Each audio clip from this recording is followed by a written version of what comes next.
அனைவருக்கும் ஆன்மநேய அன்பு வணக்கம். அன்பு சகோதர சகோதரிகளே, இன்றைய சிந்தனையாக தன்னை மதியாதிரித்தல் வேண்டும் என்பது பற்றி சில கருத்துக்களை சிந்திப்போம். அகங்காரம் எப்பொழுது அழியும் என்பதுதான் இன்றைய முக்கிய குறிக்கோளாக இருக்கிறது.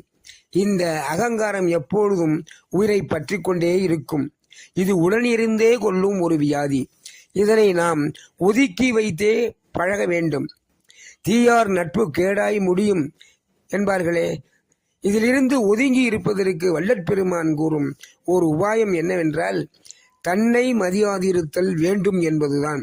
இந்த பண்பை வளர்த்து கொண்டால் அகங்காரம் தானாகவே நம்மை விட்டு ஓடிவிடும். சுத்த தேகம் வரை அகங்காரம் தொடர்ந்தே வரும். ஆனால் அதை தாண்டி நாம் பிரணவ தேகத்திற்கு செல்லும் பொழுது அகங்காரம் தானாக ஓடிவிடும். இதற்கு ஒரு உதாரணம்